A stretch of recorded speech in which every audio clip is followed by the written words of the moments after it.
It's the final day of week 1 here in the Gold Team League, but don't be afraid, there's at least 8 more weeks where that came from, and plenty of action still to take place today. It's the re-emergence of Team Liquid and World Elite playing their second match of the week. Both players losing in the first time around, so already the prospect of going 0-2 in an 8-team league, definitely not where you want to be, stating the obvious somewhat. Where you do want to be is playing Zoo with double Scrap Imp in your opener. That is definitely where I want to be. And it's where YuYi finds himself, and all he really needs to do is work out exactly how greedy he wants to be with his other cards. Nice problem to have. So Bunny on the other hand with the Rogue. Not a bad opener. It looks like it's terrible, but obviously getting the Cat and the Seal Fate, you're going to be able to kill some stuff.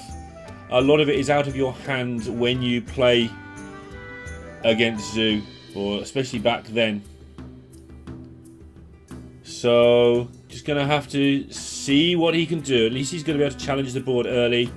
That's the number one thing he's got to attempt to get into, as we do have some sort of disconnect here. Thankfully, it doesn't last very long at all.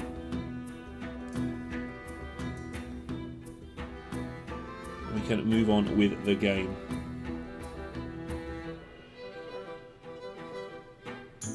So he did actually throw one of the Scrap Imps away, maybe thinking that whilst it would be okay,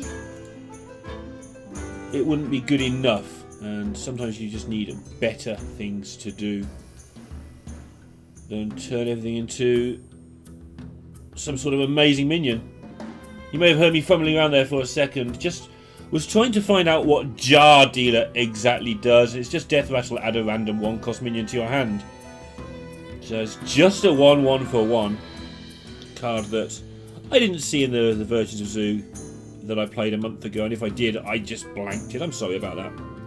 But that is the minion on the right hand side. Quite a surprising choice, actually. I think there might only be one of them in the deck.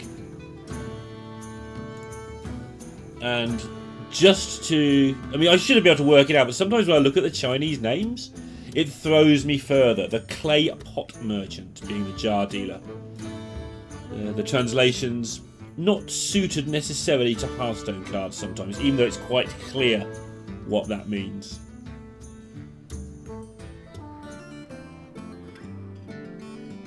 Zephyrus won't be active as he takes a quick look. Yep, definitely no active Zephyrus there.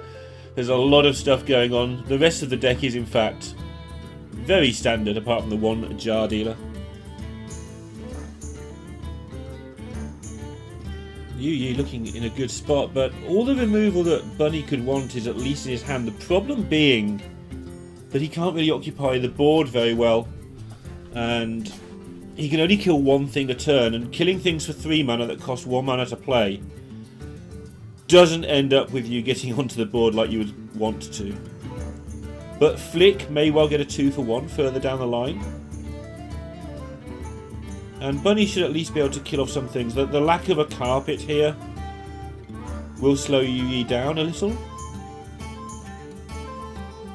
These two are familiar with each other. YuYi came top 16 in HCT Summer in 2018, and if that tournament sounds familiar to you, it's because Bunnyhoppor won that championship event.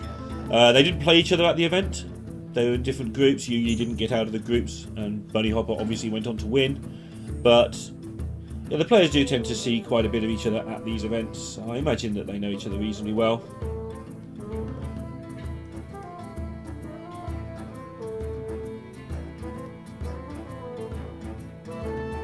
Yeah, the Bunnyhoppor then went on to come second in the next championship event, or in the Winter Championship event, I believe. So, not a bad event for Bunny. So this will be the last time we see Bunnyhoppor for 2 or 3 weeks after this game. Same with all the players, YuYi as well, but taking it from the European point of view, because I'm the European, it will be Frozen and Purple playing one way or another in the next 2 weeks. The fourth member of Liquid is WTY Bill, who you may remember from various championships back in the day. I don't believe the coaches are eligible to play, but I'm not sure how that works, as in the second phase, opposing teams get to ban out players, so I need to work out how that works, because if you've got a team of 3 that have got to play for 3 weeks and one of you is banned out, that doesn't sound right. So I'll look into that as we get towards the second phase, week 4. Try and work out exactly what the rules are for you and clarify that. But at the moment it's watching a masterclass in how to try and keep the board, and Bunny's done a really, really good job of this.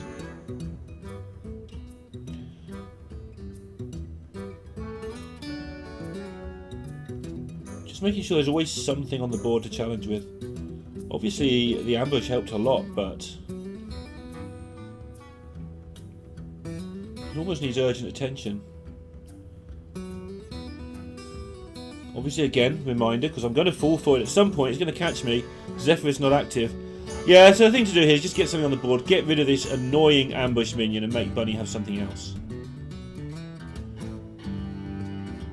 And this is where occupying the board is so important.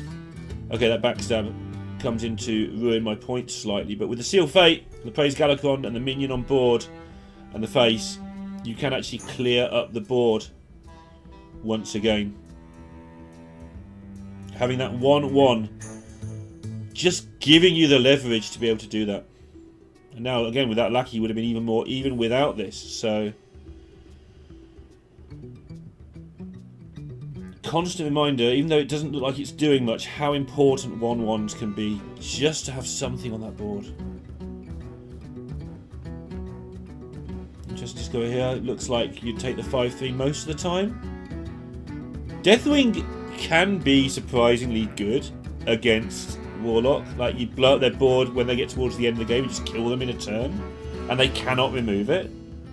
But that's a long way off, and this is going to be an interesting choice. It feels like the 5/3 worm is just the choice, but when does Bunnyhoppor get to play that? He's got the Kronks he wants to play, he's got the Flick he wants to play, and he's decided, you know what? If I'm not playing these cards till turn 8 anyway, because of the high casting costs, I might as well have the Deathwing in my arsenal. I don't think I'm going to be dead until turn 10 with the removal I have in hand. Let's have Deathwing available to me to do some serious tidying up. And it's not just tidying up, it's also winning of the Hearthstone game. Which some might say is quite important. So, most of the remnants of the opening hand now that were buffed by the Scrap Imp are gone. And from here on in, YuYi is going to have to play fair. And by play fair, I mean he's got Zephyrus, Carpet. Yeah, he's still in a good spot, but fairer than he was playing at least. This Zoo deck sort of gets all of its cheat out of the way early on, and then you rely on that momentum to carry you over the finishing line. One thing that's interesting about watching Bunnyhoppor is how you, because you're forced to spend time while you're watching him, how you learn to find other options. So here you look at Shiv and you go, well, Flick, Sky Shiv. You go, well, obviously I just flick this thing out of the way, the 7/6, and you know, goodbye to it. And that is what he's going to do. And a lot of the time your instinct play is what Bunnyhoppor does. But you spend time looking at some of the other ways you could approach that then. Yeah, maybe play Shield Galacon and give it some rush, bump it in, put it in the way of your opposing minions, save your Flick, try and get a 2-for-1 from it. You learn other possibilities, and even though they're often bad, eventually you learn new techniques that could help you in other or similar situations where they're not bad. So I'm a big fan of watching Bunnyhoppor, both because he's very good at Hearthstone, and also because it helps me get better.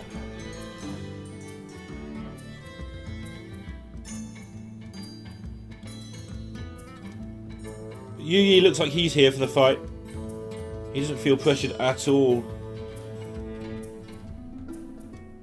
And we saw it with XHX actually yesterday, where, yeah, my opponent's slow, but that's actually fine. I don't mind the extra thinking time. And this is where sometimes the fast players, such as Casey or Zigzo in the olden days, Against players who like to have a lot of time, those fast players could sometimes put on pressure of a different kind just by playing very well and quickly, even if they were slightly less accurate occasionally. This is actually a game played between two people, not just a problem to solve. Although if you approach each turn as a problem to solve, that can work out very well for you. So Bunnyhoppor here, obviously the immediate concern is how to deal with this carpet, and the immediate answer is you can't. So what he'll be now trying to do is work out when he wants to play this miscreant. Lackeys will be good against this sort of board. Against small minions that are coming down against him. In general, lackeys from, say, the Shield of Galakrond and the fact you can already give it rush are good things. Because you can pretty much go 1-for-1 with them and sometimes even trade up. But going for the Kronks and the buff is more mana efficient than playing the Shield of Galakrond. And Bunny's decided having access to a lackey every single turn is a big deal. I'll say YuYi's out of cheats, but they do have this card draw mechanism in Zoo that is so cheaty and keeps the damage coming. And Rogue just doesn't have the ability to clear wide boards. When Zoo gets to this sort of state, the Rogue gets further and further behind, and presumably that's why Bunnyhoppor wanted to get a Galakrond available to him.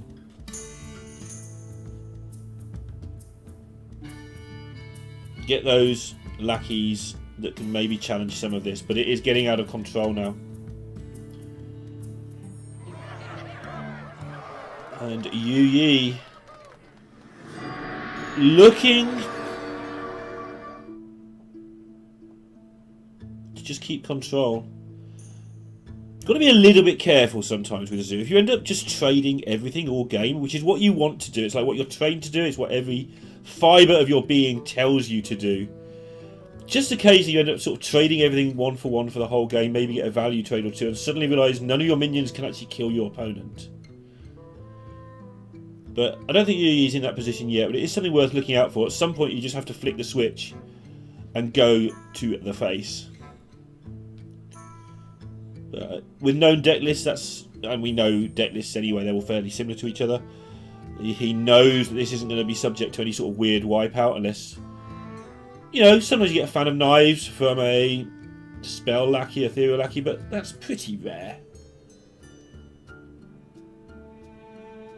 First we've got to get the right lackey.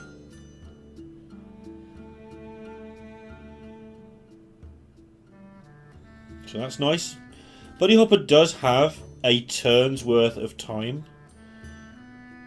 to play with here. It's not a lot, but he won't be dying next turn is what I'm saying. So occupying the board a little bit more is reasonably good for him.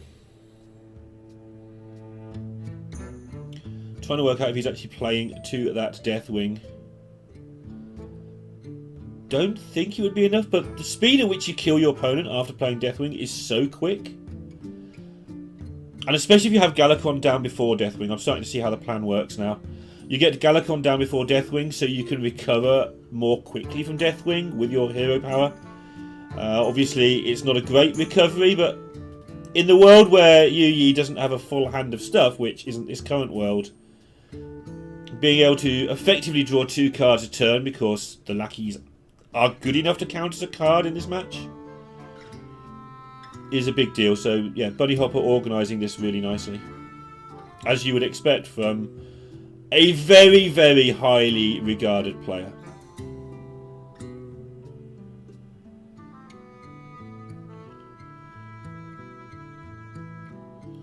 But yeah, YuYi once again just fills the entire board up with things. Keeping the pressure on with this carpet bit protection. That's why he's playing taunts.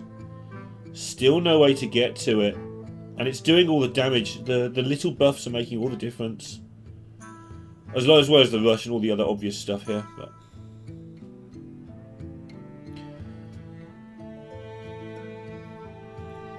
So nicely protecting the carpet there, otherwise it would be in real trouble.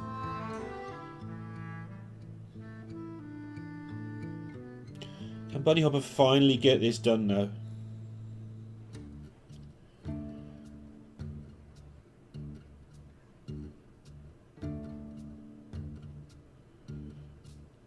Yeah, this is a big old clear. Coming together resources. He did keep back the blackjack stunner a couple of turns ago when he had spare mana. Made a dagger instead, because this was the play he was hoping to get to.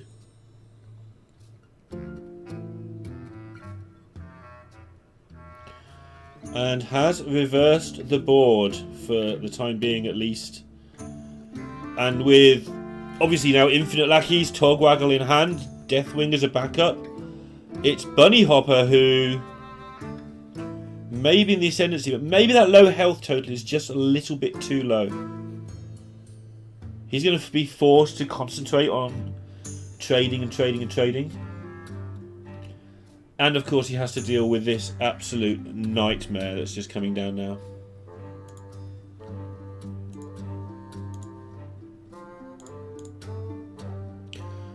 But Bunny does have the equipment to do a lot of damage to this. The damage token is just so strong. YuYi has to decide whether he wants to... Well, what he wants to do about that. He can soul fire it, which actually might be really good.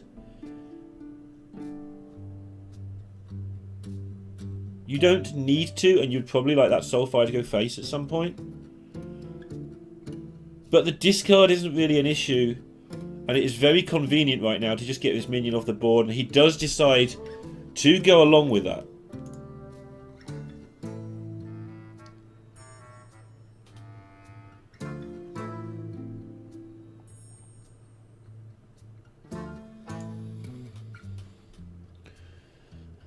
Bunnyhoppor facing... had that one turn where everything looked like it might be just going his way, but... turns out that just didn't really last.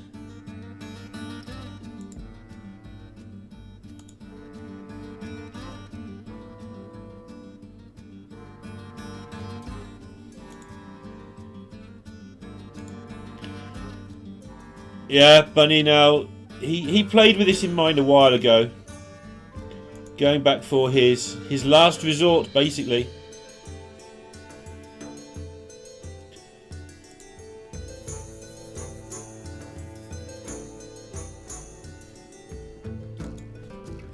And it doesn't look like it should be able to get there. But it's very difficult to deal with. The Coma Head Prime really forcing Bunny's hand here. Prime's pretty good cards in a deck that goes through its cards so rapidly. But look at this now. And I think Bunny will know this. There's still Zephrys to come. Just Zephrys, Shadow Word, Death. Good game. Well played.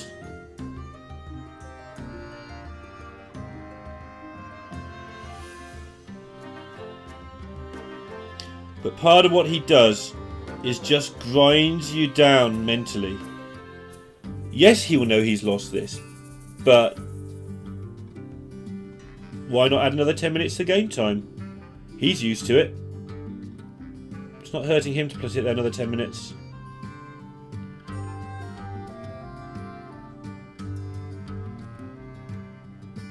I'm just watching how YuYi is choosing to do this. Looks to me like he's actually just choosing to ignore the Deathwing and try and kill his opponent. I don't know. I just played Zephrys and a load of stuff, but he's actually thinking about what he's doing, which is probably wise. He doesn't have a whole lot of resources left, so setting up a lethal does make sense. Make it so that maybe the Deathwing has to do some trading, which is no fun at all.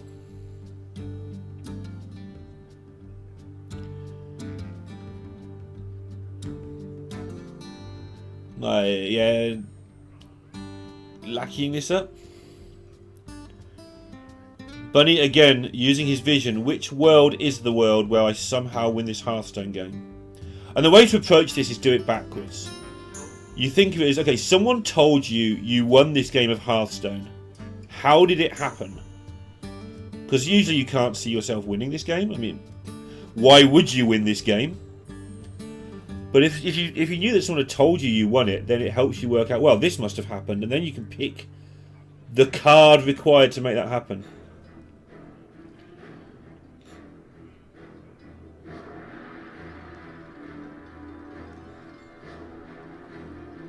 Wonder if YuYi will go for a spell first to see where he stands.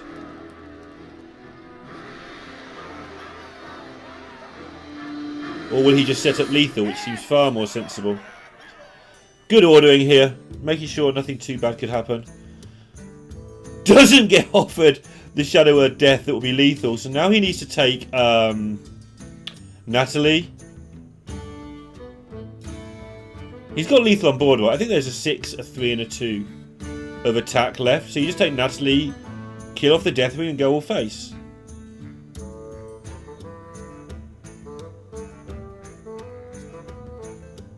Oh, there's only 6 and 2 available. Okay.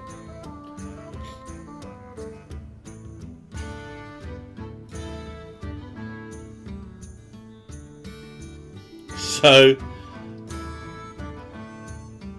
the funny thing is, when you don't get offered what you're expecting, your brain kind of melts by the look of this. Why? Wait, I'm so confused by that turn. And YuYi's looking at it himself, thinking, "Why did I kill off 2 minions?" I think is a thing that happened here. Why don't you just Shadow Flame Zephyrus? Bunny gives it up, and I'm happy to give it up too. YuYi getting it done. He goes to 1-0 in front. And Bunnyhoppor will not be playing his rogue again today because this is last hero standing. Instead, he's bringing out the Demon Hunter to take on the zoo.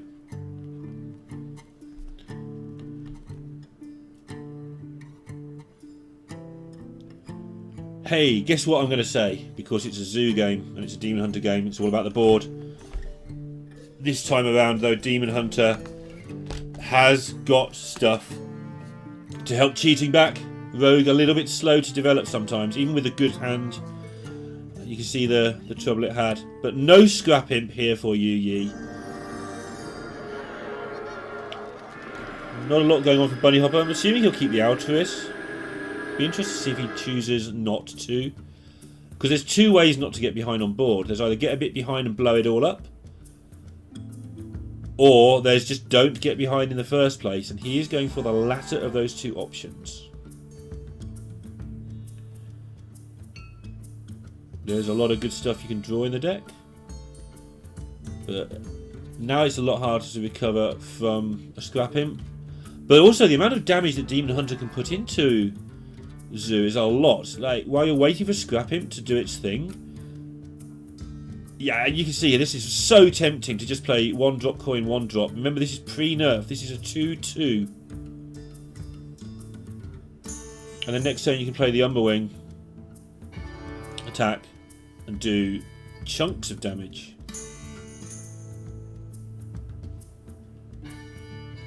And this is, of course, with a Scrap Imp start for your opponent. That's the start you're scared of. That's the start you want to be able to beat. And apparently it's a 1-2. So I'm curious now.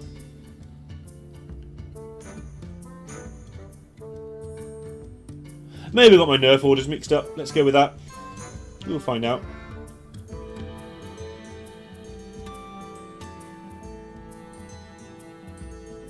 There have been so many nerfs, I think I just managed to blur them all into a mess.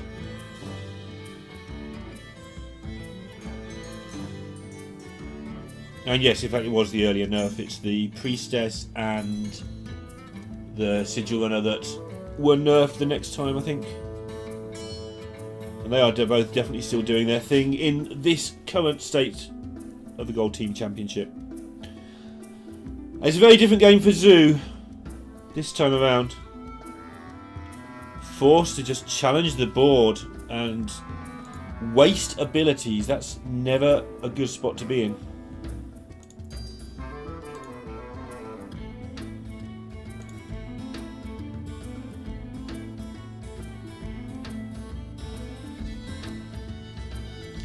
this damage is going to come in thick and fast. This is just turn 2, remember. Bunnyhoppor picking up the Satyr as well. It's just fantastic in terms of going wide. This is exactly what you need to do against Zoo. There's no AoE unless you count Carpet as AoE. Just going to be able to build a massive board, and this could be over in a matter of what, in Bunnyhoppor terms, will seem like just a few moments.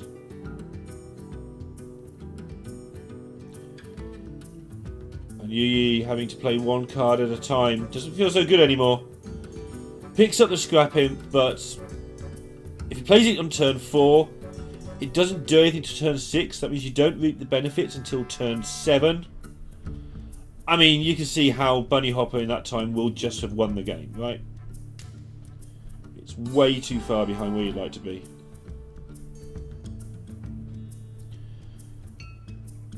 So even this choice, you have 3 valid options.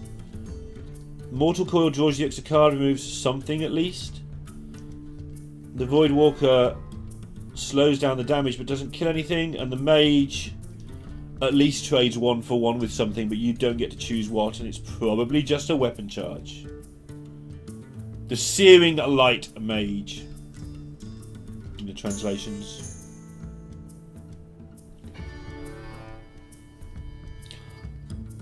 So, obvious looking play. Make yourself a 4-2 Satyr, attack something, get a 2-2, trade into something, and launch a load of damage to face.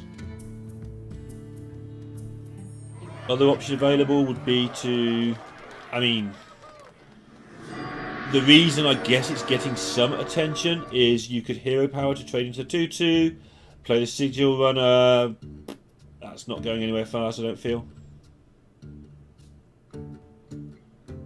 But you do lose the card draw for the Sigil Runner. I guess that is why there is some thought happening. I would love to be inside a considered player's head just for a few hours to work out all of the intricacies of the matrix that are being viewed here.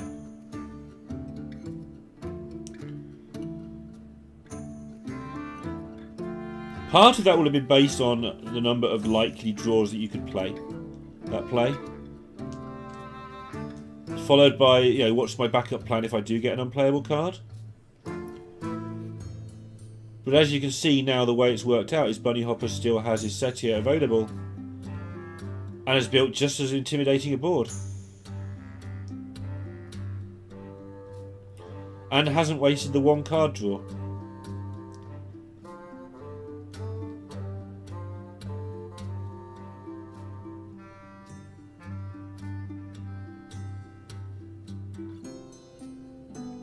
Processing the what-ifs of top decks is something that's very hard for the majority of Hearthstone players because humans tend to be risk-averse. So, playing the Sigil Runner there, most people's first thought, including me to some degree, is going to be, what happens if I draw a Skull? What happens if I draw a second Adept? Like, my turn's going to be horrible. But, you know, with the Twin Slice in hand and the hero power available and the 1/1 weapon already equipped, and next turn still being good, Bunnyhoppor played the odds there. And now he's drawn an extra card this game with a very similar looking board to what he would have got had he done it the other way. And this extra card is the right hand card in his hand. This is the card he wouldn't have had. And it fits nicely on curve.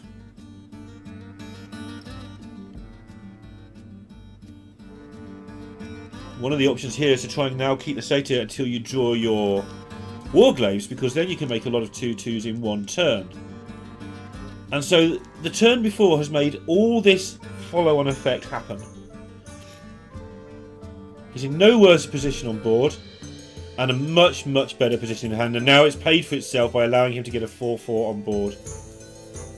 And all the time I'm talking about that, YuYi is struggling to get anything established on board, and his health total is just ticking down turn after turn. It's not being slammed down, it's just constant pressure.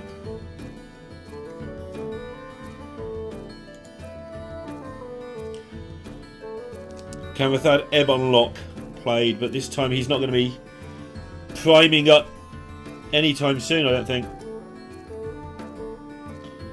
And yeah, with no carpet and the scrap imps coming way too late, this board is just not scary.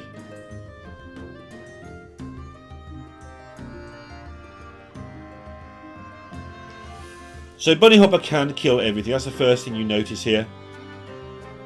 Using the twin slice and the adept would take down the 1/5 for instance. Trading the sightless watcher into the 3/2 for instance. And then you can do what you like with the other minions. But playing optimally, how much do you actually want to go face? How much do you want to kill everything? How do you want it to look at the end of your turn? And killing everything and having a 6/4 in play just seems really good. Try to make your opponent Soulfire, for instance. You've kind of started to eat into YuYi's tapping range as well now. He'll only be able to life tap once or twice more in the whole game because of this low health total. And so if you can force him to Soulfire your 4/4, the card is relevant. It's like doing 2 more damage. But yeah, it does go for the kill everything, don't do much damage to your face route here. I'll actually just put the Watcher in rather than the value trade at the end. Because taking out a 1/1 is just not going to cut it. The carpet, is it in time? I think he can be not... Oh, can he be not dead? Can he actually be not dead? Hero power is a thing for Demon Hunter.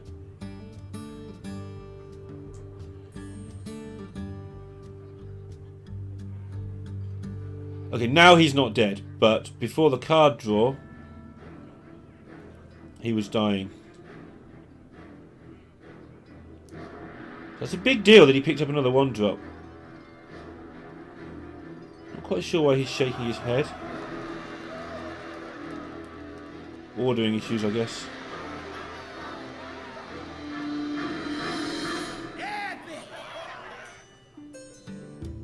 What's going to get the buff?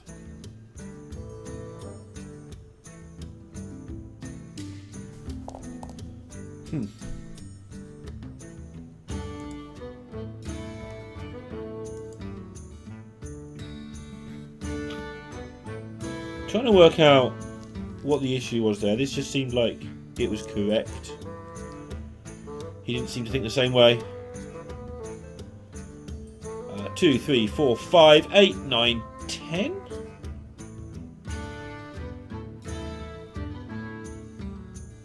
And the olden days, you'd put the zoo to 1 if you could, because you don't want them to ever tap again, and putting them to 1 was a big deal. But this deck can draw so readily that maybe Bunnyhoppor won't play that way.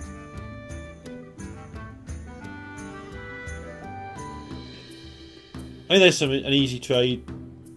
You put one of your whelps into the 2/1 for instance to protect your watcher. That seems like a natural looking trade.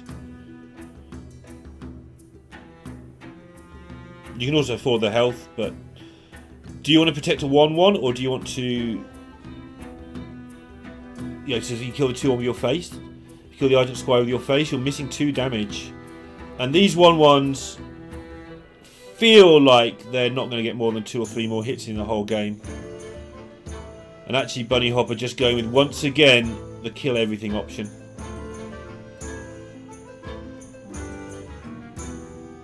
And once again setting up, challenging YuYi to not die next turn. And with the double scrapping going off, that seems like a good plan. Well, Zephyrus has gone yellow. So Brawl is a card he has access to. Holy Nova is a card he has access to, which is obviously better. Consecration, another one. With your opponent above 15 health, I believe that means it'll offer the Nova, not the Consecration. I don't think it ever offers both. That could be incorrect. I know that things change when you get to 15, when your opponent gets to 15 health. In that regard, because the Holy Nova, since the Priest rework, no longer goes face. And it looks to me like he's going to play the 1-drop first to absolutely make sure that he gets one of those 2 4-drops.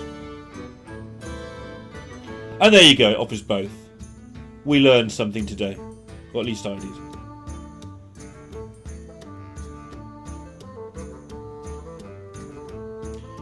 Well, that's turned the game around rather a lot.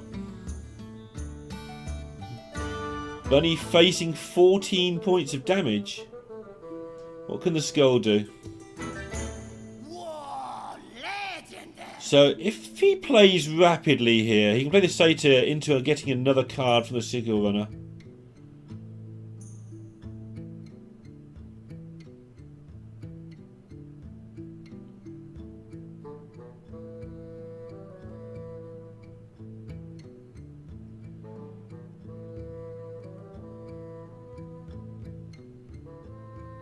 That's what he does. He had more time on the clock than I thought as well. It's another Fell Screamer.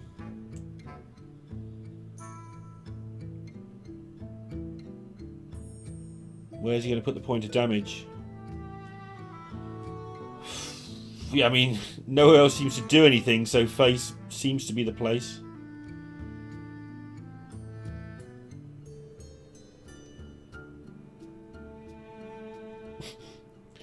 Jar Dealer.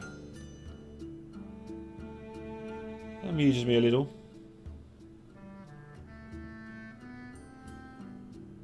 And it replaces itself. How lovely. Yeah, Bunny's sitting back in his seat wondering where this all went wrong. This game looked to be completely in the bag for the longest time. Kept the board under control, and he did miss a chance to go face a couple of times by doing this, but this just seemed like an unlikely thing to happen. But the double Scrap Imp, would it have been different? I don't know, but it seems that by not going face with the double Scrap Imp, it has made things a bit difficult for him. And he is looking at going 2-0 down, and he's already lost 3-0, so he could be 0-5. And I think Team Liquid would be, it regards some bias because they're players we see all the time, but it is very difficult to have a better Hearthstone team, no matter how good you are, than Bunnyhoppor, Purple and Frozen. This is just a strong team, and if Liquid do go 0-2 in this first week, that's going to crack the league wide open. And VK in particular, who are off to a great start, will be licking their lips at being two matches ahead of Liquid already. VK's XHX, a player to keep an eye on by the look of things. And they still have the world or the global champion, whichever one you prefer to phrase it. She's still to come in future weeks. So VK off to a fantastic start here in week 1. Okay.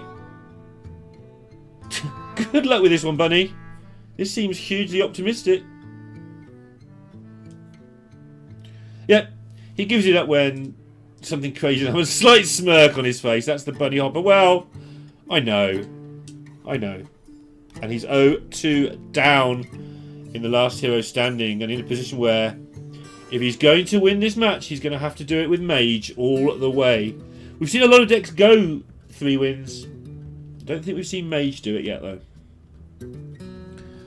And so Bunnyhoppor is going to have to get it done against the Zoo, against the Stealth Rogue, and against the Pain Warrior, with Demon Hunter banned out. And this deck is part of the reason that Bunnyhoppor is leaving up the Warrior, not the Demon Hunter, I think. It's a bold strategy, Cotton. See if it pays off for him.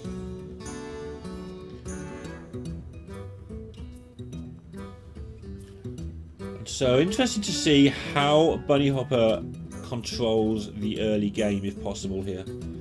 And the reason I'm concentrating on Bunny, just to be absolutely clear on this, is nothing to do with the fact that he is the Western Grandmaster and I know more about him, although that is true.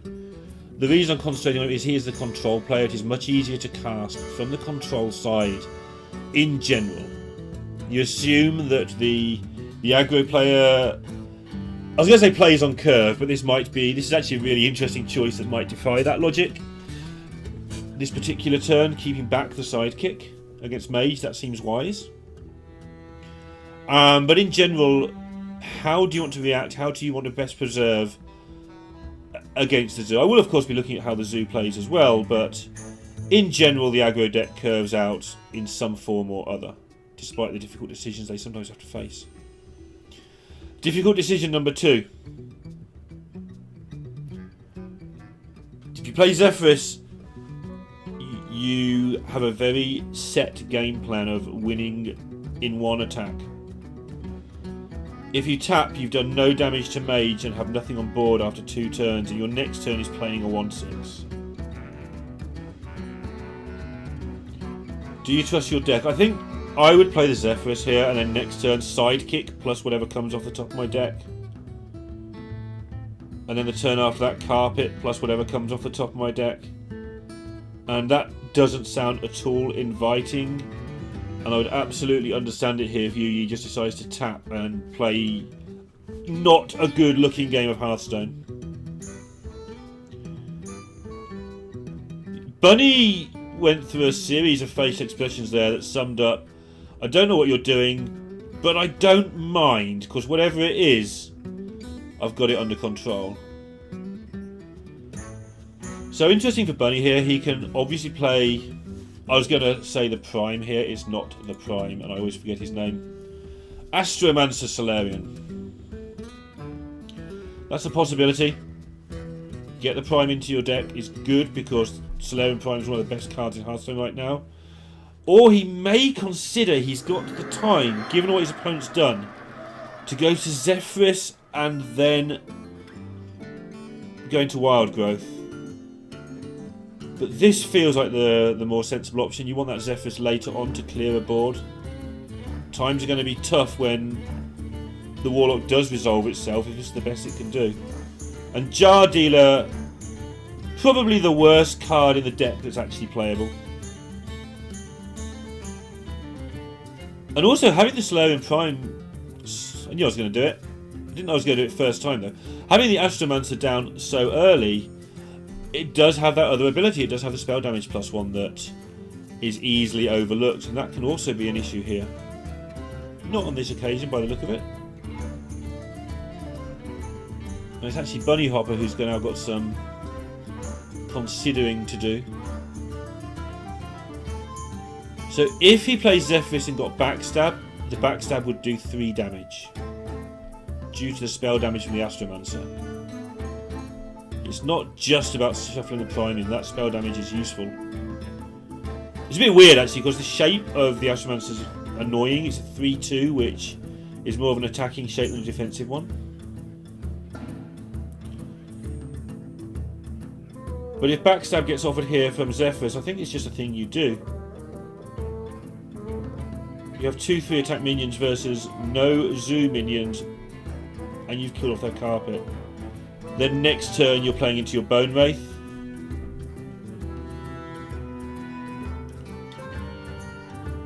Interesting. So Bunnyhoppor choosing to over 2 turns. That does allow YuYi to at least start getting onto the board here.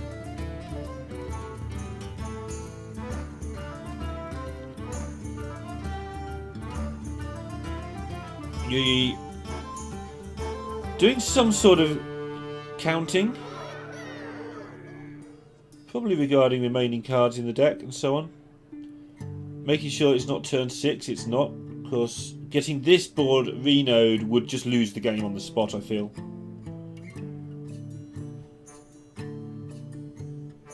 The first reno, the Relicologist. You really don't want to put 9 health down, but putting 9 health down now, and then next turn putting down the Matron and going, yeah, okay, there's a lot of health. Reno wouldn't be too happy about that.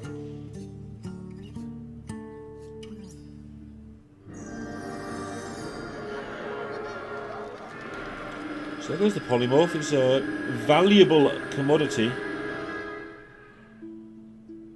you really don't want to have to waste, but that one's done. And now the Scrap Imp. And yeah, this is my gut feeling about this. It's that YuYi's just been too slow at the start of the game to mess around much longer. Mage gets out of control later on. You can see already if Mage is actually on the edge of setting up with Power of Creation in a couple of turns' time. That was actually Deep Freeze. But basically the same thing. 2 big minions, Alex draws a face, hit opponent. Opponent cries.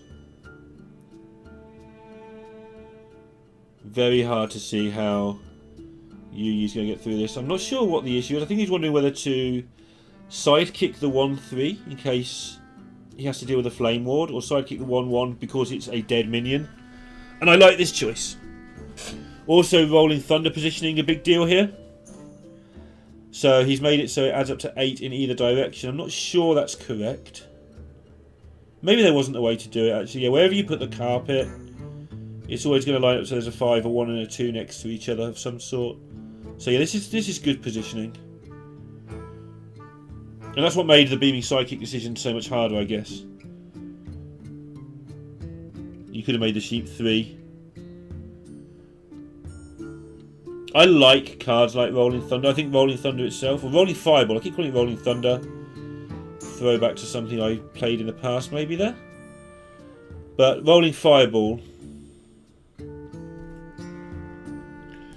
is the sort of card I like a lot in terms of skill. It's a little bit too powerful because it tends to just say 5 mana, kill the board. If there's a smaller version, let's say there was a 2 mana version that did 4 damage, that would also be really powerful, so probably too much. But forcing your opponent to consider where they put things, and that making a difference to the game, that's somewhere I like that is being explored in Hearthstone right now.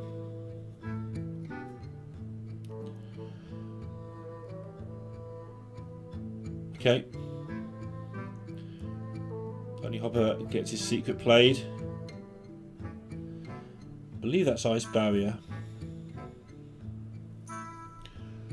And he's willing to pass a turn doing nothing. So, preserving the coin is high on his list of things here.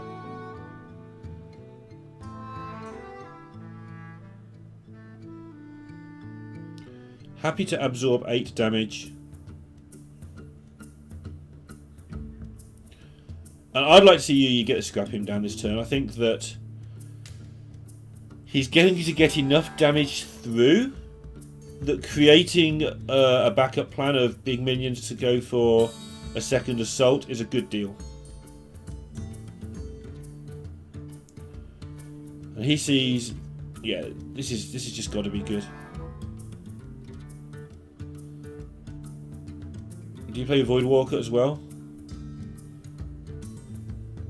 So with Bunny on 25, I think the sidekick hasn't attacked.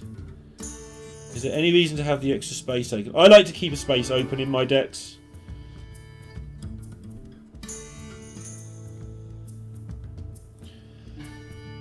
Alright, so Bunnyhoppor can just freeze if he wants here. But then he takes away the opportunity to maybe Doomsayer Frost Nova.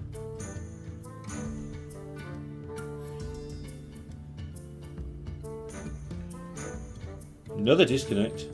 First one was only 4 seconds. Let's hope this goes roughly the same. Yeah. I imagine something connecting to Chinese servers from Europe. It's quite a long way.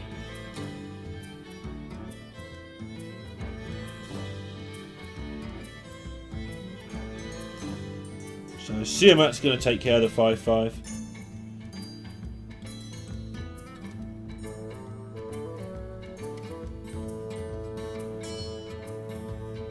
And he's actually just going to take care of the carpet as well. Deciding whether to get the value trade or not, actually. And it's worth thinking about. He's got 27 health to play with, so he can use that. Especially more health still to come as well. But does elect to take out the bigger minion.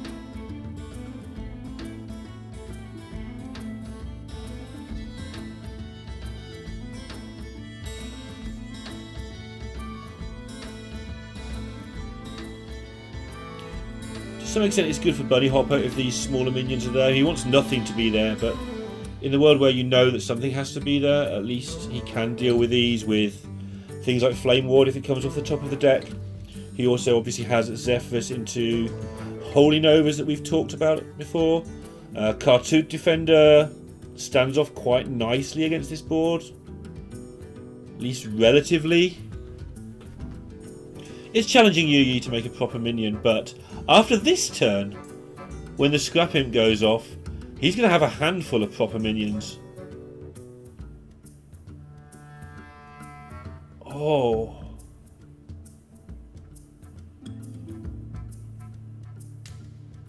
Yeah, and now Bunnyhoppor has done a really good job of preserving resources to get here, but now every turn is an emergency.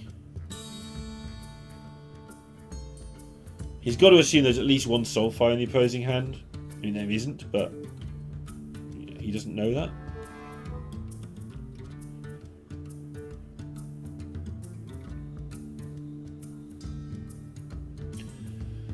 And so far, it's just about buying a turn every time. This is something I find a little bit awkward with the Mage deck, is snatching back the initiative is very difficult, because you play just one card a turn so often. And I think that's where Deep Freeze has actually turned out to be a better card than maybe people thought. When you're playing against somebody who has one huge minion, playing Deep Freeze is that tempo switch you're looking for, even though it's only one card you play. And I think that may have been underrated by a lot of people in the reviews, the previews that we all know and love. And it's amazing how far off the community still gets on those. But of course expects the design team to get everything perfectly right. And I, for one, am very happy with how things have progressed. Design team taking more chances and being willing to correct the outcome of those chances if they're not happy with it very rapidly. So Demon Hunter, they took a chance on how powerful it was going to be, and within a day they'd nerfed 2 or 3 cards, and I think that's just better to have 2 or 3 days of player inconvenience where, yeah, the cards are overpowered and what is this nonsense, than to not have the cards, because Demon Hunter has added a lot to Hearthstone, and all that happened is we had to play overpowered mirrors for 2 days with cards that were given to us for free. Like, is that a hardship? I don't think it is. I think it was fun.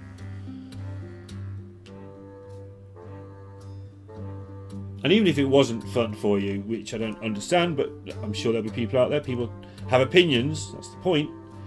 I think that you'll find that, you know, now it's been balanced up, Demon Hunter is a welcome addition to Hearthstone. It's managed to create its own identity very rapidly.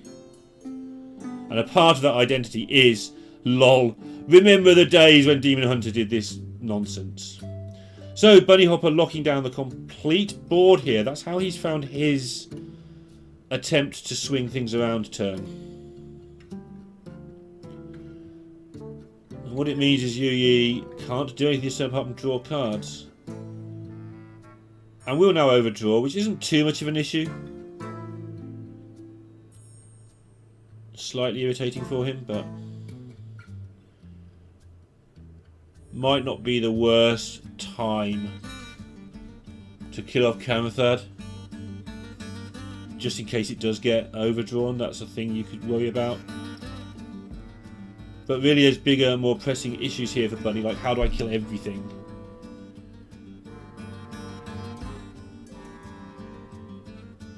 And now he's picked up the Prime. This is actually very complicated. The Prime is super good because it doesn't target your minions. It's super good in these situations, but it's only 5 spells and you can low roll it. So I'm very curious to see. I think Bunny will just, yeah, he's hovering over the Zephyrus. Zephyrus now, take care of as much as you possibly can with a Shadow Flame.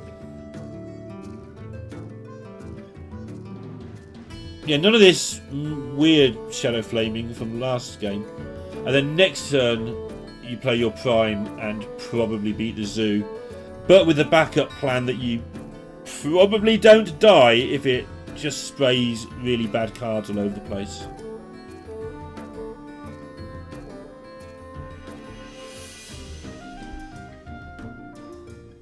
Solarian Prime might well be the best single card in Hearthstone right now. Obviously, you have to fiddle around to actually get it in your hand, and that's the point. Old Elise was like that. You had to get various stages, which meant you didn't usually get it to the last 2 or 3 cards in your deck. The Primes cut out one of those stages. But having it this early is still quite the blessing.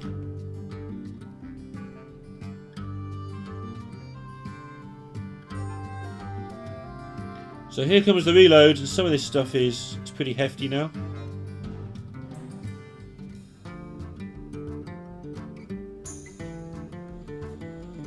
Oh, the hefty stuff's gone. Excuse me. Okay, so how much damage is being faced down now? Okay, there is a buff card or two. So only slightly mad. 2, 4, 7, 9, 10. 15 attack on the board. You can allow for some damage in hand. But also, if your Solarian misses 5 times with AoE, then you're just unlucky. Alright, hold tight, let's see what happens. Yeah, Blizzard, straight out the box. No messing around for Bunnyhoppor. And the rest is now just a free roll of good things. So you get a bit unfortunate. Unfortunately, he will definitely take this outcome, but you know, it's nice to do all the targeted stuff early because it targets your opponent's stuff, and get the Blizzard last in a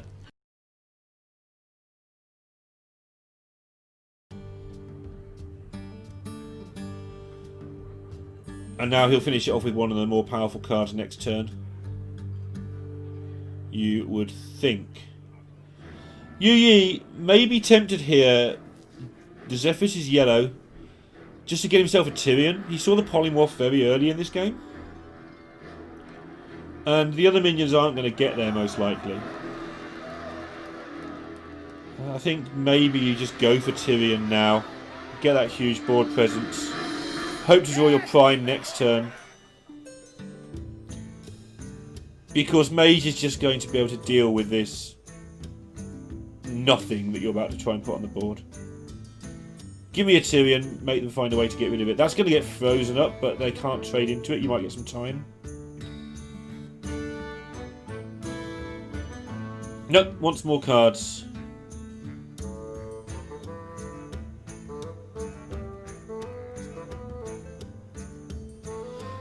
I wonder if he's trying to think of a world where he can get 7 damage in and get a Pyroblast from Zephyrus. There's a lot to consider when you have Zephyrus in your hand. And I'm sure that I'm not considering all of it. I'm sure I'll be missing bits.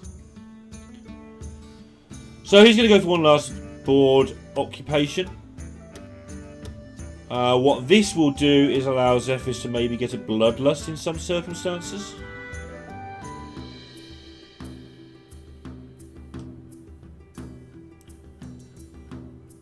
I'm trying to work out if there's a way there that he could have set up getting more Zephyruses.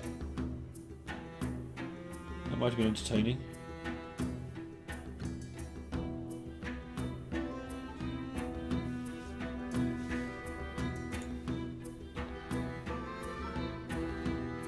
So I think it was possible, but I think that's actually what he's doing anyway.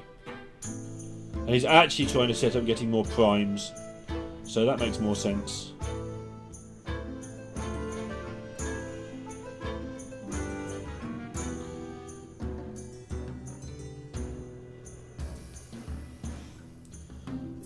Bunnyhoppor. Setting up the wall, ready to start going in for damage. And YuYi's chances of having something proactive to do to finish this game off seem to be all but gone. Like, not dying for a few turns is going to be fine, but he's nearly out of cards. Okay, there's the card he's been looking for. Not going to have time to discard it because he didn't actually draw it. And you can tell by the look on his face that this is not in the slightest what he was looking for.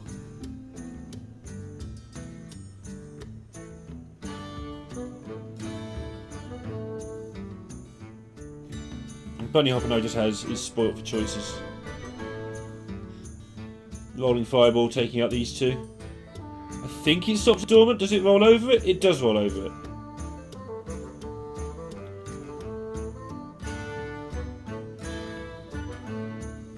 Bunnyhoppor knew that. He did take no chances though, which is cool. Started it on the right side. Or the correct side, the left side. Whoa, legendary!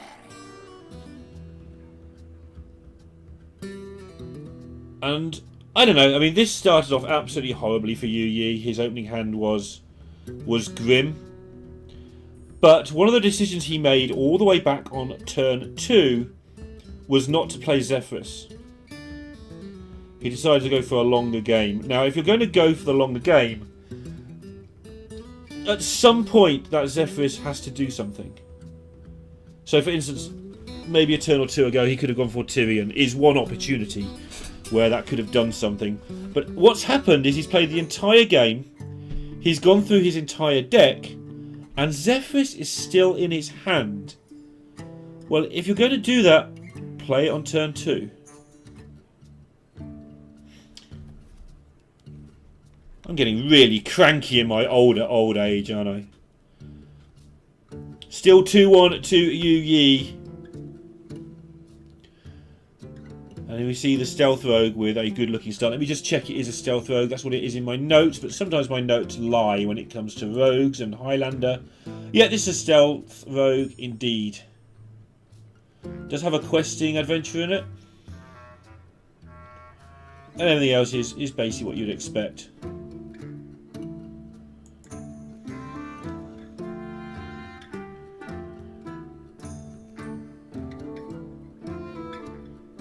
So the great thing about this is just staying stealthed, drawing cards, and this deck rapidly goes through its deck. And interestingly, actually, YuYi's remaining decks, all of the decks he has brought involve good card draw.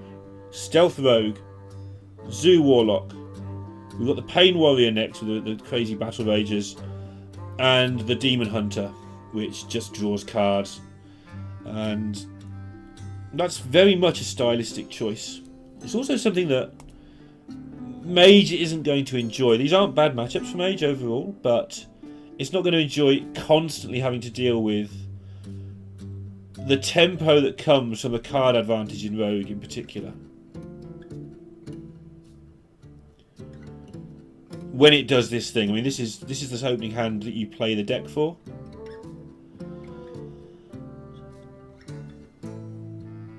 Deciding whether to trade or whether he wants to Shadow Step and do it all again.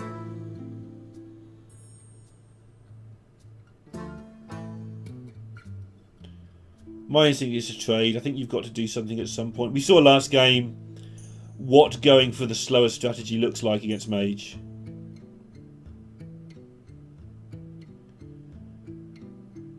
But definitely worthy of consideration.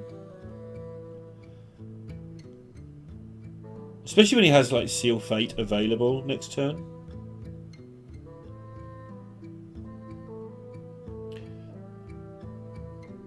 Not the pickup Bunnyhoppor was after. What he really wants to do is just play his Mana Saber, sorry, next turn, and just do something this turn. Or have maybe pick up a Twilight Drake and be able to play 2 4-drops in a row. And waste the coin on a nice curve. But coining into a 4 when you then don't have a play for 2 turns, I wouldn't be surprised at all to see him look to the other side now and go through his deck list and do some counting of exact numbers. For how many top decks do I have in the world where I coin out this Mana Saber. Here we go. I don't think that's what it... Oh, maybe I'm right.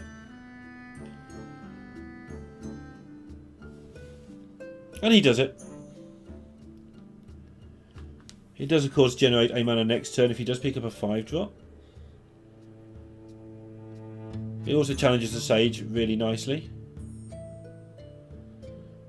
And this pickup is kind of why we saw YuYi have a bit of a think last turn. Because had he not made the trade, he could now Seal Fate the minion that was there last turn. And also now play the Sage again and draw 2 more cards. But as it is, he's going to play the Maniac, which isn't bad. Like, getting your Galakron up to full speed and picking up a weapon that can do some chunky damage isn't a disaster, but this card is contentious overall, especially when we fast forward to the present time. It's such an awful card, but it's also so required. I think the balance on it is very good. 4 mana 2/2. Ugh. Nice pickup for Bunnyhoppor, I think.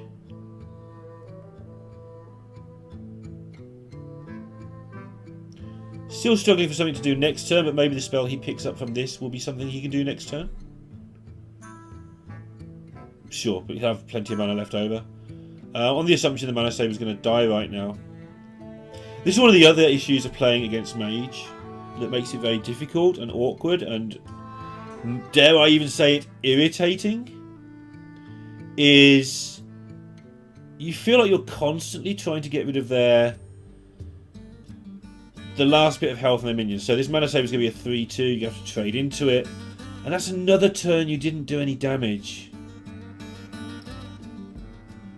And it does wear you down. And then when you see things like Reno and Solarian Prime coming back at you the other way, you do end up with this feeling of why? Why am I running up this hill?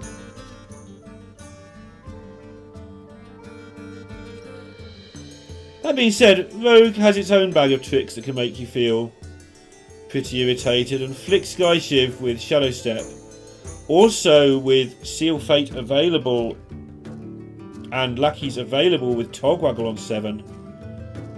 So may even hang on to this Lackey and not have to worry about others. YuYi is going to get a lot of play of his own. And Bunnyhoppor very likely to just miss a turn next turn.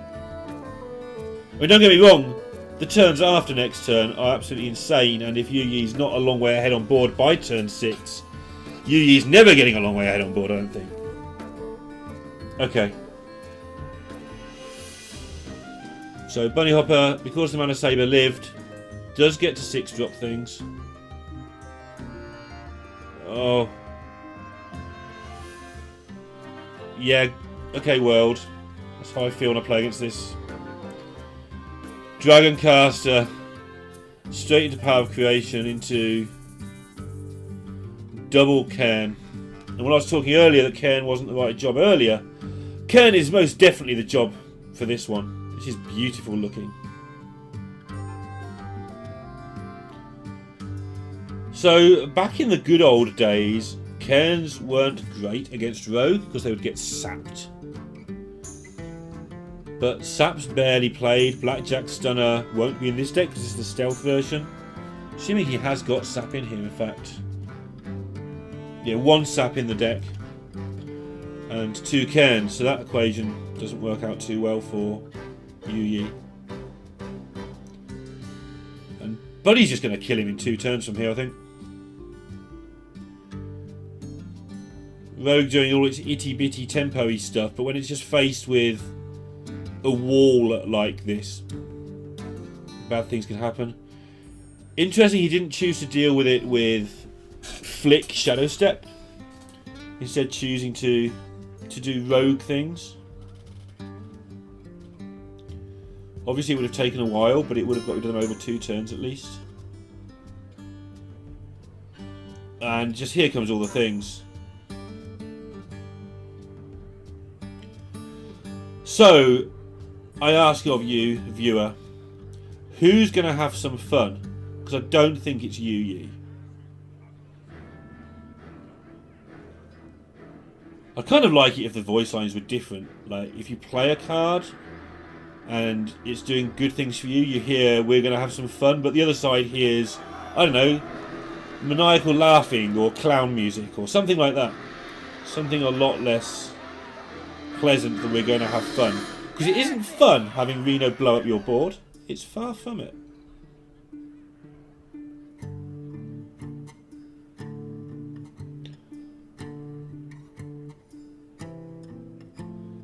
So this is almost, I mean, it's not solved. Obviously, Rogue has way too many cards for that, but I think the Bunnyhoppor's taking so long here as he can just go through my Reno, Solarian Prime. But then what doesn't get played? Oh, I don't get to play my healing. Do I care? Yeah, and Bunnyhoppor is the one having fun, is the answer to the question earlier. Chunky damage.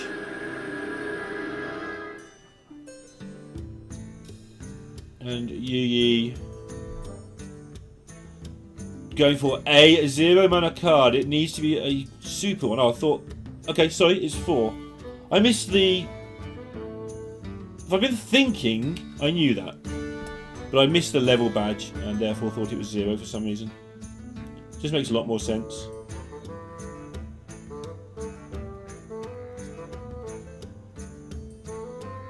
But as it happens, he's just whiffed completely on these. Some sort of nonsense Edwin would have been nice. What do you even do here? And YuYi expressing the same emotion as me. What do you even do here? You're dead in 2 turns and you can't challenge the board.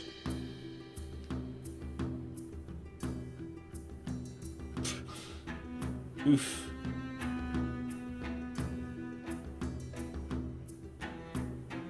Yeah, I mean, where do you want to point that? Not pleasant. Not pleasant at all. And now I think we are just going to see the Kartoot Defender. Solarium Prime just not good enough here, I don't think.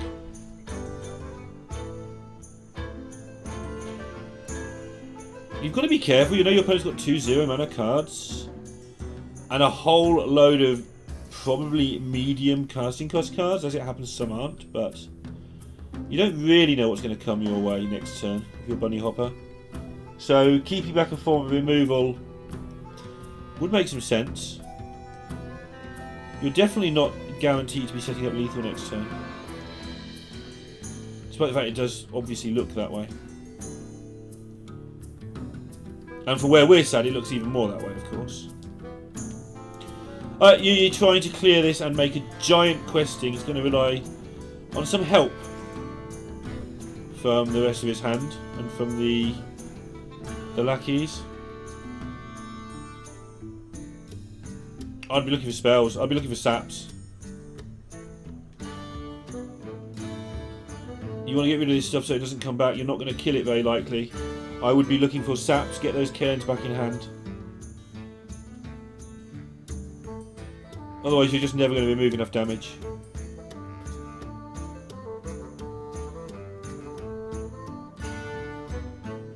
Did try and get a card out of his deck first. That's obviously not a stupid choice. See where he goes now. Most things just lose. Whoa, legendary! Woke me up. Right, sealing some fate, but I think the only fate that is sealed for YuYi here is his fate in game at number 4. He just gives it up. That didn't look very convincing, in fairness. I think he had better options than that. Whew, that music was scary for a moment. That goes to 2-all. Bunnyhoppor gets to stay on his mage, but now he'll be against the warrior. And I think for the uneducated player, the ladder players of all breeds, that this may be slightly favoured for the mage, but I think at the top level that's not necessarily the case. However, this game, as I hate to remind people because it sort of breaks the fourth wall slightly, but this did take place a month ago, which means this warrior does not contain Grom. It does in fact contain 2 eggs, 2 Tolvirs, 2 Korkruns. So, and 2 bomb cowboys. Amazing.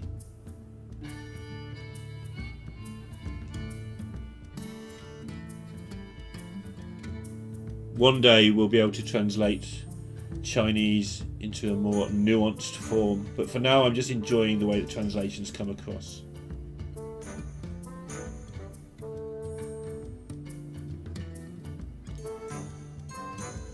Well, You put this in there to have this curve. Obviously, you put this in your deck to have the curve into the likes of Rampage. You want to do that on turn 3, but really you just put this deck on your deck, this card in your deck, so you have something to do on 2.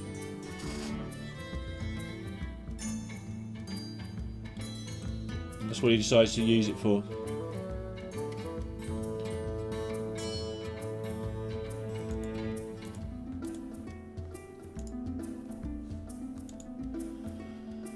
Bunnyhoppor's had slows every single time. And 2. Having a Swampoos is a beautiful thing to have available to you.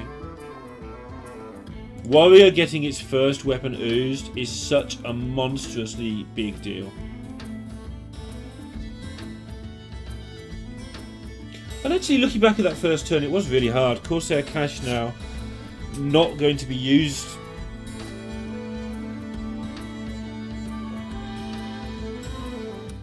For some time, you would think.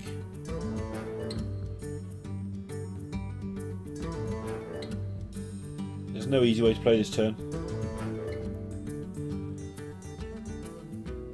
Ah, what do you do here? Do you just play the mercenary here? This is where I'm very comfortable solo casting, but this is where I want to co-cast, because I want to ask them, do you play your 3/3 mercenary here?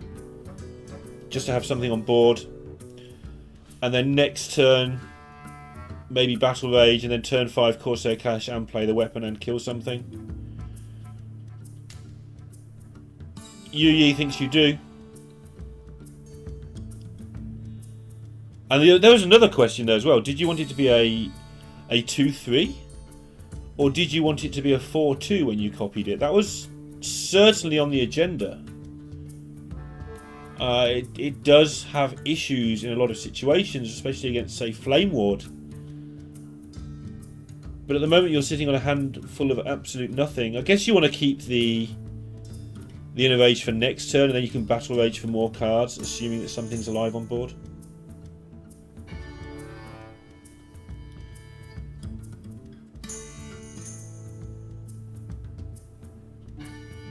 We have seen Bunnyhoppor be very, very greedy with a coin.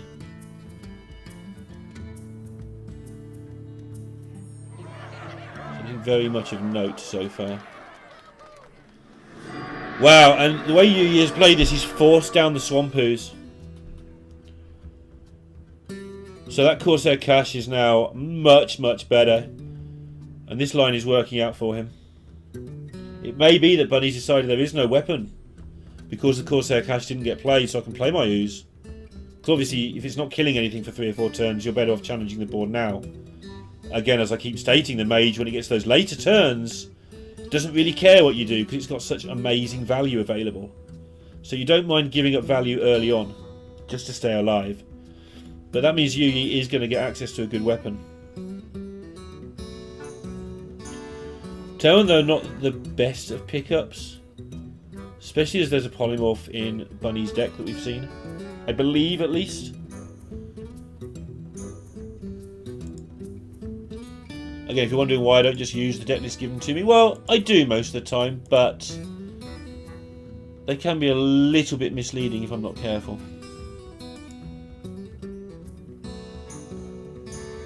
Yep, there is a transfiguration, which very much sounds like polymorph to me, in the deck. And so this is taking a bit of a risk.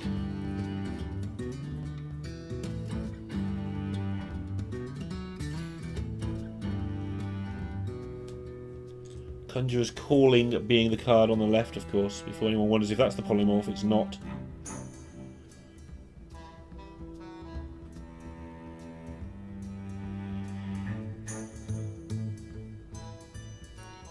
So because he has the coin and Reno,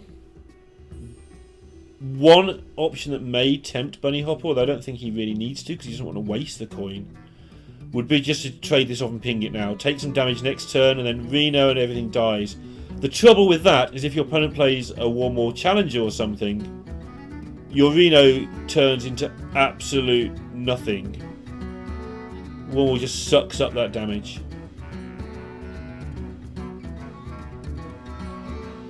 And Bunny does make the interesting decision not to go face there, I think.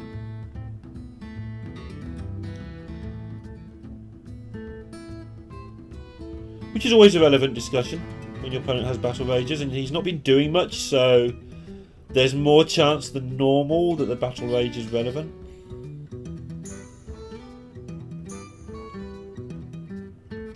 Probably just a good read, to be fair. Trying hard not to fall into the trap of always giving the top players, you know, the benefit of the doubt. In this instance, it's very much makes sense. It is about withstanding with Mage here and just running Warrior out of things, especially in the no Grom version. You can just make them have not enough stuff to win the game.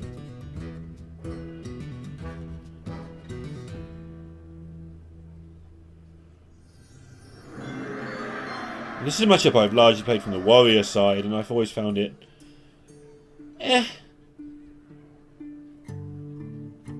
very taxing mentally, but still seems fine as a matchup. But to have that very mentally taxing problem and then multiply it by how much Bunnyhoppor makes you think about your life, probably isn't that much fun. Alright, what's going to happen this time? Are we just looking at Conjurer's Calling?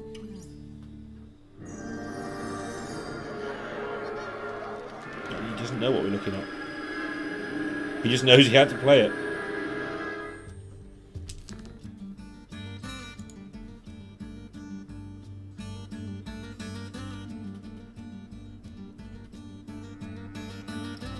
Nope.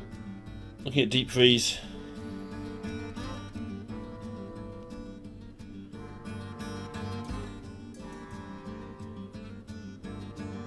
Feel like you draw cards here. Are you hitting anything with your face first? It's going to be the last chance you get in a while. It might be very tempting to put a Corcoran in your face into one of the water elementals. Because if you don't do that, and it doesn't sound like fun doing that, you may never attack again. One of the reasons Deep Freeze is so good against Warrior, shutting down those weapons.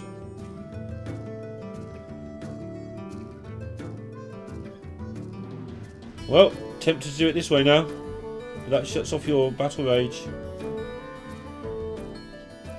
I mean, wasting Corcorans is bad news. So he's trying to do everything he can to avoid doing that. I've got to respect it, really.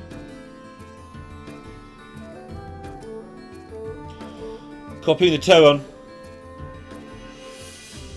It's a lot of value, but I seem to remember the second one stays frozen, the way it works. There we go.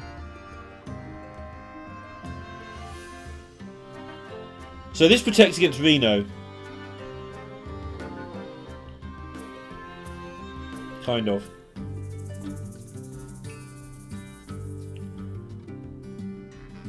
But only kind of.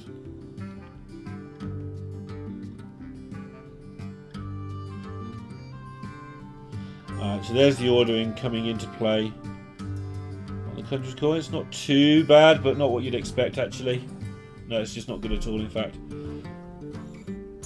You're entitled for that to be better.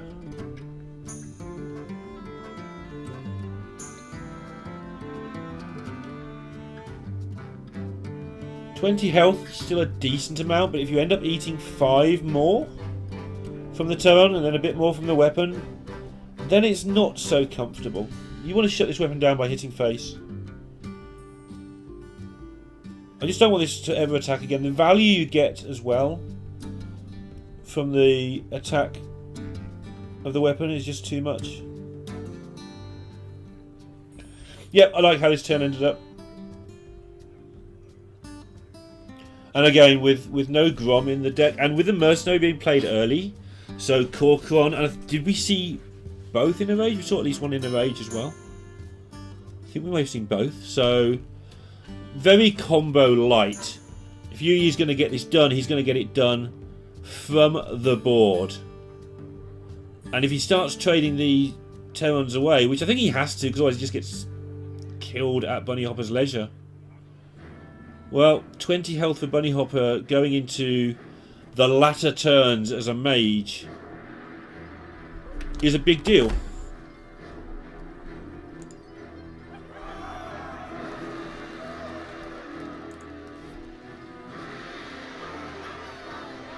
YuYi struggling to organise his thoughts at times. He hasn't had a risky skipper or an anchor, so not being able to really get into the game in ways that he might like. Yeah, and he was hoping not to have to do this as well, but he has made a big wide board. This is as good as you could hope for, but he's lost a lot of his utility from hand. Oh, and Bunny picks up Zephyrus. How good is Mass Dispel here? It's pretty good, right? Either a 2/6 or 3/3. Pingable. Oh, you haven't got the. Oh, you can just trade into what's left of the Terron then as well, and win at your leisure. If you're sure it's going to give you Mass Dispel, which I used to know my Zephyrus really well, and then in recent times, since patches and stuff, it doesn't quite do what I think anymore. But there are sites now where you can actually play like Zephyrus games and see what you get offered and learn it that way.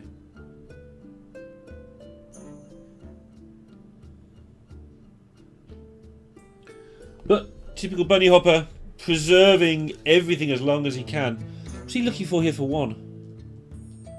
Silence? Earthshock, okay, sure. So figuring that he didn't necessarily want to risk the Mass Dispel, but knew he could force the Earthshock and be in this good position. Or maybe he just felt this was better than Mass Dispel. Either way, it's looking good now. You do have to take care of these water elementals. If you're not close enough to kill your opponent when you're in this spot against Mage, you have to kill the water elementals. And that's just 12 points of health that you don't get to put to the opponent's face. And that's a huge amount.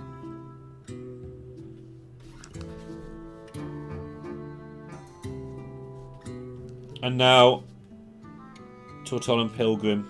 Next turn for Bunny. Are we going to see a box? Box could give about 1,000,000 armor and 1,000,000 bombs to your opponent, but let's see. Malygos may prevent us from ever seeing.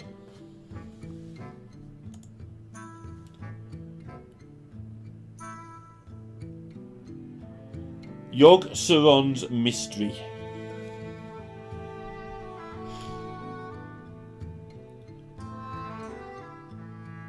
And there is the option here as well to play your Reno. It gives your opponent a actual 1,000,000 armor. But it's not too bad. Like, how does the warrior ever recover? Armor or not? You beat them down in 2 or 3 turns with a bunch of 4/6s and 4/4s and things. Yeah, it looks like to me. This looks to me like he's going to Reno. Is he going to ping the bomb first or after? After, right? You want the Reno to absorb bomb damage instead of your 4/3. And so yeah, just sucking up the fact that yeah, you're giving your opponent a load of armor here, but you're also killing everything they own and developing a frightfully looking board. Plus you've got Alexstrasza coming in a minute, which will do 9 damage anyway. And saving your Pilgrim for other times.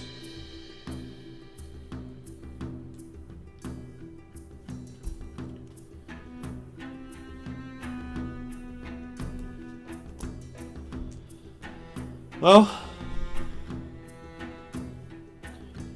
your plan of getting back in the game at this point is normally, how do I get myself a Grom to stick? There is no Grom. There isn't much at all. So plan B is start with this lackey. Actually, you want dragons, big dragons. Alexstrasza might get you out, as in Dragon Queen Alexstrasza. Wait until you can play that and maybe get lucky with her.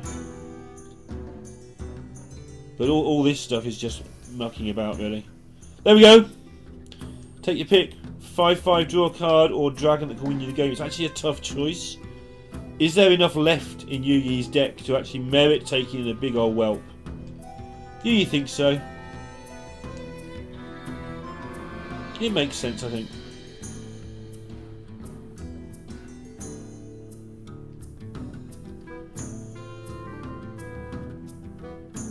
It's forcing Bunnyhoppor to do things once again.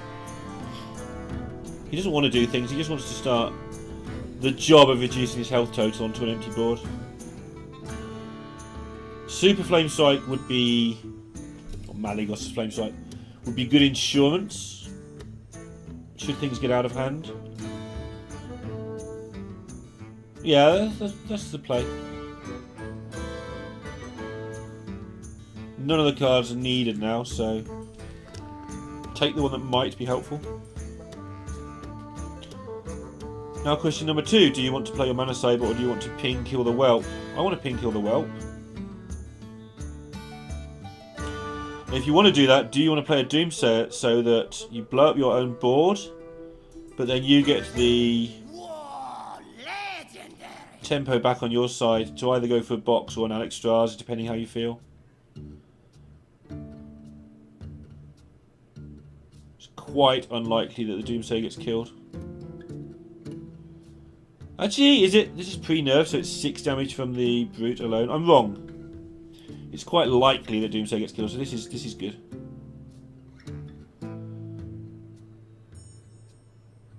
Bunny is, though, going to absorb 5 more damage this way. Hasn't taken any damage for a while, but obviously he's got Alexstrasza to self-heal if needed, but just not ideal. So YuYi thinking, but he's got time. Force your opponent to trade. I like going face here. It looks absolutely horrific, but putting 8 into the Malygos, I feel like you never win. I mean, this is not fun having to do this, but I feel like you never win trading into Malygos. This is what you want. You want lackeys that are producing you good value, maybe some high damage spells. Should be helping him clear with the ramming speed. It's quite nice. It's a bit unfortunate how the current mana situation, how the current enemy situation is, but ramming speed's pretty good. Even if it doesn't quite kill things. Really important pickup here, I think, for Bunnyhoppor. Just taking his card to Defender.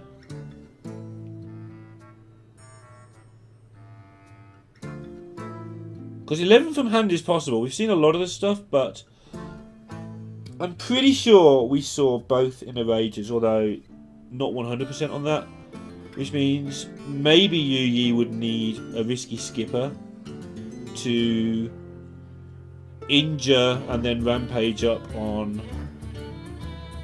his second Korkon Elite. And then I think his second Mercenary would be needed to copy that. So Bunny's not likely to die is the outcome of what I just said anytime soon. But he is struggling to mount enough of an attack to finish off this 35 health.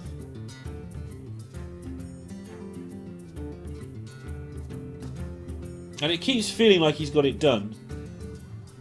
So again here, it feels like Bunnyhoppor has wrapped this up, but he hasn't looked at the hand. These aren't doing much, but they can be buffed. Oof, though.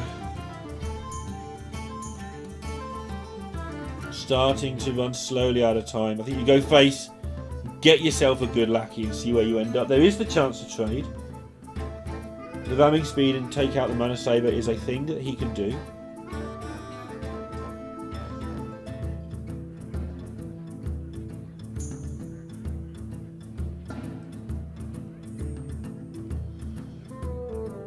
This helps. There's such a big difference between a 110 and a 210. Doesn't quite work out that way. Obviously you have to attack first, which means that the buff on the first one doesn't work. You can also ramming speed and then trade into the Malagos and then just play a 110 on its own. A 2-5 will trade exactly with a 110.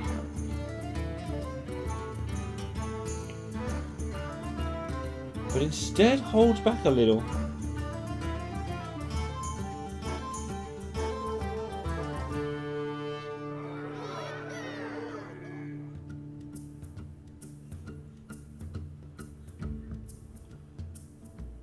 I think I just want to play the Pilgrim. The trouble is, every caster and viewer ever wants to see a box. And the box is usually good, but from where Bunnyhoppor sat, he will feel that he's in such a dominating position that he doesn't want to risk a bad box. There aren't many, but there's more bad boxes than there used to be bad Yogs, for instance. It can be a thing that goes wrong. But he's in such a good position, and he may not want to.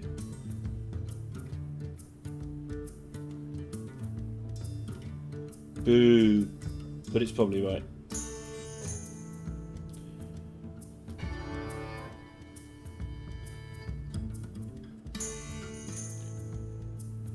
Not a fan of leaving a 1-1 hanging around when you've got a reborn minion on the board. Feels like you give them a good trade. But then he just gained the 3 health, so whatever.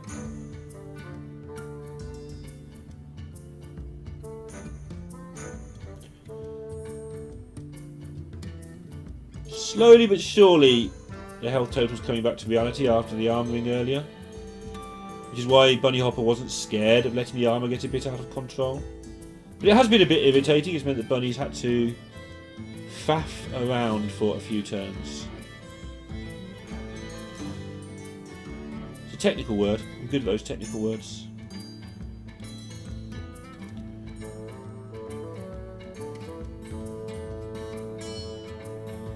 It's like both sides are just waiting for something useful to do, but YuYi did get through a lot of his something useful to do cards quite early in the piece.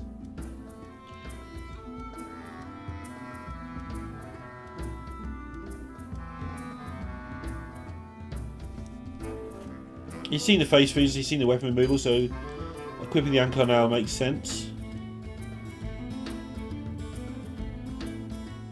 I'm hoping Bunny whiffs, because I want to see what he does with his hand if he whiffs. He doesn't whiff. He draws Dragon Queen Alexstrasza against a 1-7, so he's got perfect time to play it. The only way to start... Oh, ouch! Hi there. Bunny's got all the things.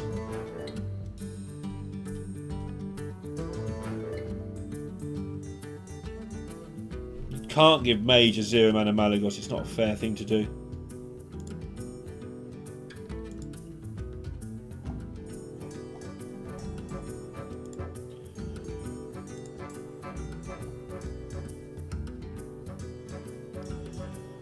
Everybody gets 10 mana crystals.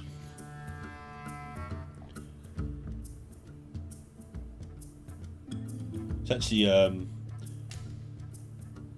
need to do work on my dragons and art. I always think it's Nazari, and it never is. Because Nazari is more of a close-up headshot than that. Well, yeah, full body shot. Whatever, dragons are big. I want to call it a headshot.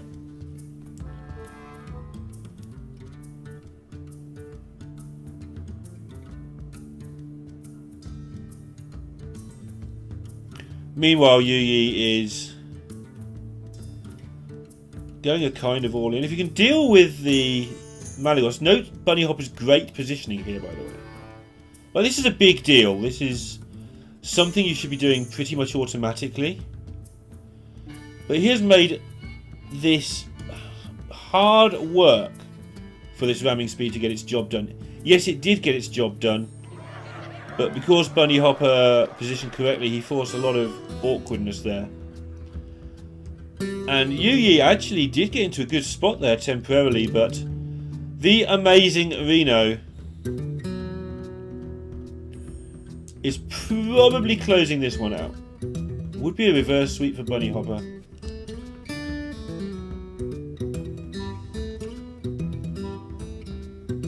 There's very little here for YuYi now.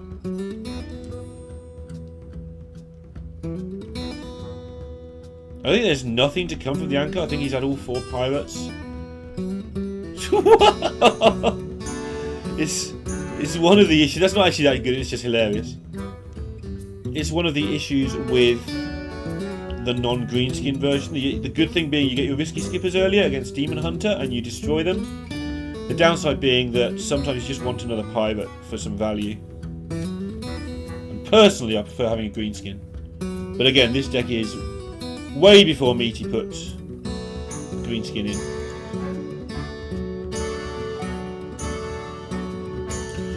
Alright, big dragon, go face. This is Hearthstone we can all understand now. Egg. Somebody's going to go 0-2 and it's looking very much like it's going to be World Elite. They've been around a long time, this team. But it's looking like Liquid get to 1-1. The end of the first week of play. There is another game, another match today, still to come. But this is the week done for these two teams. You get 2 games or 2 matches per week. And it's looking, unless something insane is in the deck that I've forgotten exists, and it's certainly not an injured Tolvir, that YuYi starting off his campaign 0-2, and World Elite will be very near the bottom of the league. Team Liquid 1-1. We've still got Purple and Frozen to come from them in future weeks of this phase, this 3-week phase.